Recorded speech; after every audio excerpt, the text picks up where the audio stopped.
और साथ ही साथ पीएम मोदी ने कहा कि ग्लोबल साउथ देशों के लिए युद्ध चुनौती बना हुआ है। पीएम मोदी ने कहा G20 के देश वैश्विक संघर्षों पर ध्यान दें और जंग की जगह अगर वो जंग की वजह से अनाज ईंधन की दिक्कत हो रही है तो ये पीएम मोदी ने कहा कि जंग की वजह से अनाज और ईंधन की दिक्कत भी हो रही है। ग्लोबल साउथ देशों के लिए युद्ध चुनौती बना हुआ है, ये कहा पीएम मोदी ने।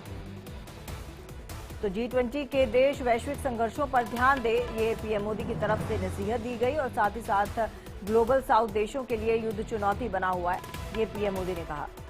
वैश्विक संघर्षों पर ध्यान देने की जरूरत है, पीएम मोदी ने कहा और G20 की बैठक में प्रधानमंत्री ने ये तमाम बयान दिए।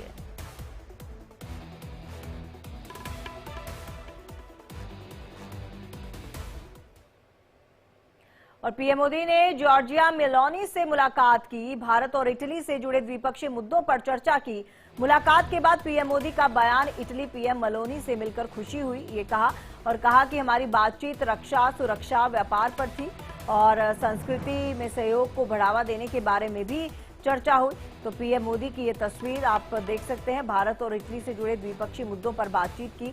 भारत और भारतीय पीएम मोदी का ये बयान, इटली पीएम मेलोनी से मिलकर उन्हें खुशी जताई।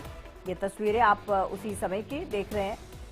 उन्होंने कहा कि हमारी बातचीत में रक्षा, सुरक्षा, व्यापार, इन तमाम मुद्दों पर चर्चा रही और तमाम मुद्दे जो थे उन पर हमारी जो बातचीत थी वो केंद्रित रही।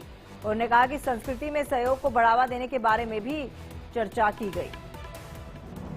जॉर्जिया में पीएम मोदी ने मुलाकात की है मेलोनी से। इटली पीएम मेलोनी से मिलकर उन्हें आभार व्यक्त किया और खुशी जताई। तो मुलाकात के बाद पीएम मोदी का ये बड़ा बयान, संस्कृति में सहयोग को बढ़ावा देने के बारे में उन्होंने कहा कि चर्चा की गई। हमारी बातचीत रक्षा, सुरक्षा, व्यापार पर फोकस्ड रही, केंद्रित रही।